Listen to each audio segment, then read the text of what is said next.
Hey everyone, Beano Nintendo here, and recently a friend and I had an interesting little chat online. I pointed out that there are a lot of fun and creative grass types in Hoenn, and he responded, and yet there's not a single grass type gym leader or Elite Four member. Which does feel really odd to me. Sure, it's pretty impractical to try to represent every type with a prominent trainer in a single generation, although later generations have tried. And I know that there are other types like ground, bug, and poison that are fairly prominent in Hoenn, but I don't think that having a specialist for those types is quite as necessary as a grass type specialist for a few reasons. First of all, grass is the only of the three starter types without a dedicated specialist. Fire gets Flannery, and water gets Wallace, or Wallace and Hoenn in Emerald. And all of this is ignoring Team Magma and Aqua, who are debatably fire and water type specialists respectively as well. Grass really gets the short end of the stick here, especially in comparison to water, which dominates the region so utterly in both its Pokédex and geographic makeup that it spawned the infamous IGN rating 7.8 out of 10, too much water. And there's one particular water type that stands above the rest.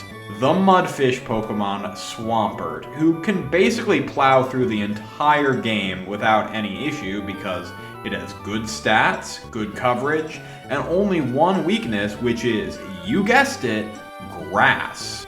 So having a prominent grass-type specialist somewhere in the game would not only feel earned given the preferential treatment of the other two starter types, but it would also serve the purpose of balancing Hoenn, so you can't just press A on the Mudkip line for the whole game. But now the question becomes, what type of specialist would the grass trainer be? A gym leader or an Elite Four member? And who would they replace? Well, there are 9 distinct grass-type evolution lines available in the Hoenn Dex, although I'm going to remove 2 of them from the running right now. Gen 3 doesn't really use starter Pokemon for any of its gym leaders or Elite Four members. That's more of a Sinnoh thing. So the Trico line gets cut, as does the Lileep line, because the only prominent trainer using fossil Pokemon in Hoenn is their champion, Steven Stone, and I'd kinda like to keep it that way. That leaves 6 unique evolution lines, or 7 unique final evolutions, because the Oddish line can become either Vileplume or Blossom as of Gen 2, which is certainly enough to fill out an Elite Four member's team, or is it? The Hoenn Elite Four is currently set up without any Pokemon shared between its members, but Sydney uses both Shiftry and Cacturne on his team, which would limit our options significantly.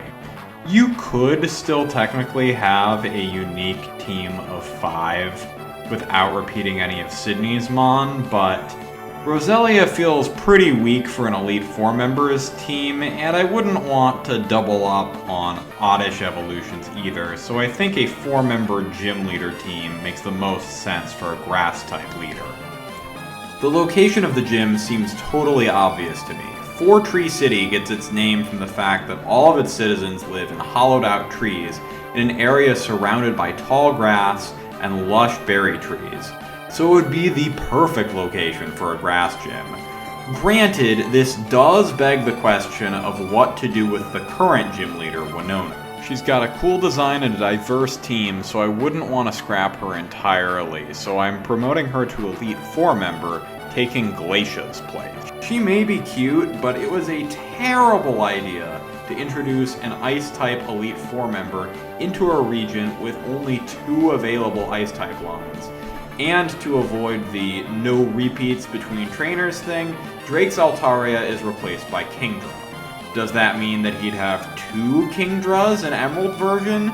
Yeah, maybe, but I'm primarily focusing on the original Ruby and Sapphire games today.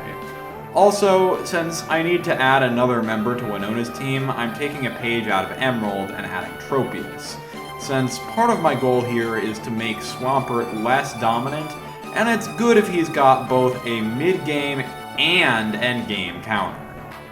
There are a number of trainers with the Pokemon Ranger class on routes 119 and 120 bordering Fortree, and they all use Grass-type Pokemon exclusively, so I think that it makes sense for our hypothetical Grass-type gym leader to also be the leader of the Pokemon Rangers, with a gym puzzle focused around planting and watering berries, and dialogue that stresses the importance of conservation.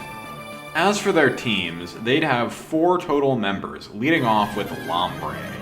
I know that Winona's team was fully evolved, but it's pretty common for 6th gym leaders to have unevolved leads, and besides, it's impossible to get a Ludicolo at this point in the game anyway, unless you trade in a Water Stone from another game. Like many leads, Lombre is here both to set up and get set up on. It's got Rain Dance and Water Sport as tools to reduce fire damage for its teammates, Water Pulse for some Water-type stab and a chance to confuse, and this gym's signature TM, Giga Drain, for Grass-type stab and heals.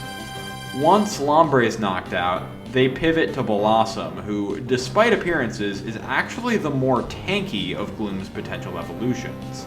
Leaning into that tanky nature, it prevents status effects with Safeguard, heals passively with Leech Seed, has a chance to poison with Sludge Bomb, and of course also gets Giga Drain for even more healing. Next up, we have Shiftry, who comes packing Feint Attack for Dark-type stab, Extra Sensory to counter those pesky poison types and give a chance to confuse, Torment to prevent anyone from setting up against him, and the Giga Drain team. Finally, we have our ace, Breloom, who, despite being a Pokemon that's catchable fairly early on in the game, and quite easily at that, hasn't appeared on any prominent Hoenn trainers' teams. Your rival never evolves their Shroomish, and Brawly doesn't even have one on his final rematch team in Emerald, so it's well past time we give this weird little mushroom kangaroo the ace status it deserves. Leaning into its high attack stat, Breloom gets Mach Punch for priority and fighting type stab, as well as Headbutt for some neutral coverage and a chance to flinch, but it also comes with annoying classic healing tools like Leech Seed and Giga Drain. Still, if you're able to best this final Mon, you'll be awarded with the Foliage Badge. So there. That's my pitch on how to implement a Grass-type specialist into Pokemon Ruby and Sapphire. ROM hackers, get on it! But while I have you here, why don't you let me know if there are any other missing type specialists for specific regions you'd like to see. You can also leave a like if you like this content and want to see more, subscribe to stay up to date, and consider supporting me on Patreon. There, I released a new chapter in my big fat video essay, The Media That Shaped My Move to Minnesota, talking about Persona 5 Royal. That game has collectible monsters in it just like Pokemon, so I'm willing to bet that there's a fair degree of crossover between the audience of this video and the people that would enjoy that video. Anyway, until next time, this is Bino Nintendo, signing off.